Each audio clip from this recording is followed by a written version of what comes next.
In this video, we're going to be finding the equation of the hyperbola from the given sketch. Okay, perfect. It is the very simple thing that you'll ever do. Ne? I'll show you how now. Okay, perfect. Firstly, you have to check the values of your asymptotes. Ne? So this asymptote I see is passing through -1 there. Do you see it?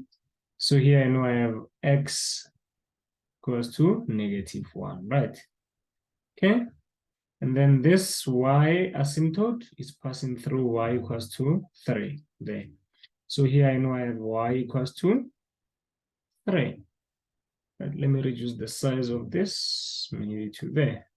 Let's use 5 and see sharp. So I know that, okay, when I come here, let me write this in big font here so that you can see it properly. A over x plus p plus q. Ne? Okay, now let's do this. Sharp. I know that, okay, my x asymptote is -1, which is there. And then my q is 3, which is the y asymptote. Okay, so remember, if the x asymptote is -1, then this side must be +1, because the bottom you need it to always be 0. Ne? You need the bottom to be 0 all the time.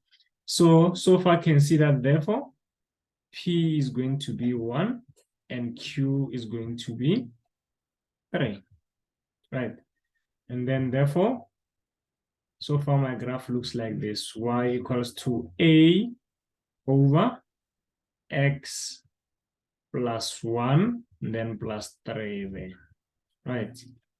Yeah, right there. If you have one unknown, which is A in this case, you're always going to substitute any point that lies on the graph. I'm going to check. Okay, this side, I don't have a point, right? You don't need to approximate. Now you need the exact point. So there's no point there. Let's come here. There's no point up until here. I see that, okay, the graph passes through the origin. So my point is going to be 0 and 0. Do you see? If it's not given, usually it's the origin. If it's not on the origin, they will always give you. That's what my experience tells me. Eh? Perfect. So x is 0 and y is also 0. So where there's y, I'm going to put 0. And also where there's x, I'm going to put 0. So I have 0 equals to a over 0 plus 1 plus 3. Right. So here I have 0 equals to 0 plus 1 is 1. And then a divided by 1 is just a. Then plus 3. Therefore, we can all see that a is going to be -3 because we take this to that side. So you have your p, you have your q, you have your a. Therefore, you can conclude that, therefore, y is equals to -3 over x plus 1 plus 3. And that's the equation of this hyperbola. Okay, we're going to do the second one. And the second one here. Okay. Let's do this one. Okay, perfect. So this one, remember, the first thing you do is to check your asymptote. So the first one is this one, which passes at 2. So the y asymptote is 2, right? Then I already know that, okay, my q is 2. Because the y asymptote is always q. Right. When I look at here, the x asymptote, there is not, remember the x asymptote also always comes down like this, né? But when I look here, I'm not seeing anything. If you don't see anything of these dotted lines, it means it's here. It's hidden in the y-axis. So your other x asymptote is x equals to 0. Right. So your x asymptote is x equals to 0. It's here. It's hidden here, basically. See. That's why you see the graph starts somewhere from there going to that one. And also here it starts from here going there. So this is where asymptote is. If it's on the y-axis, they usually don't show it. They expect you to see it sharp. So if the x asymptote is 0, it means I must add a 0 then, so that the whole thing is a 0, right? Which means p is going to be 0. Remember, x asymptote, you always align it with x. Then you add or subtract so that the whole thing is 0. So p is 0 in this case.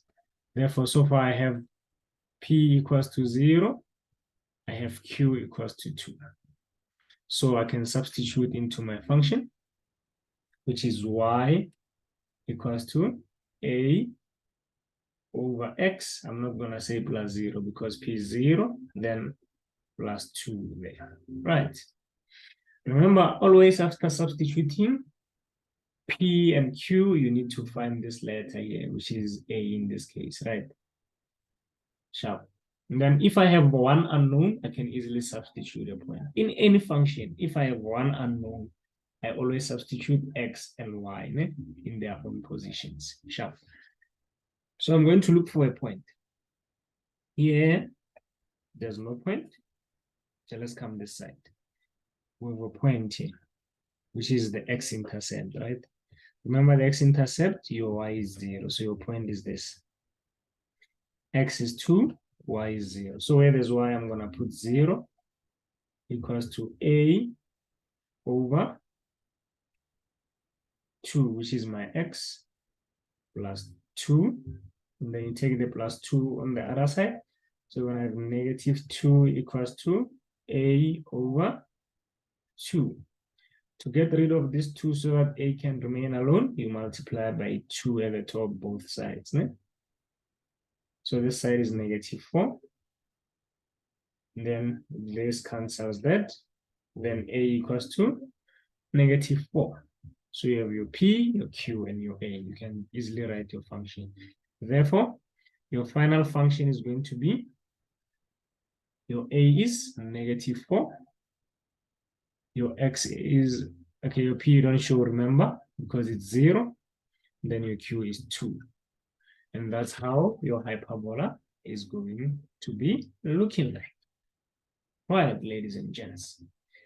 Please don't forget to be generous and share with family and friends. Sharing is caring.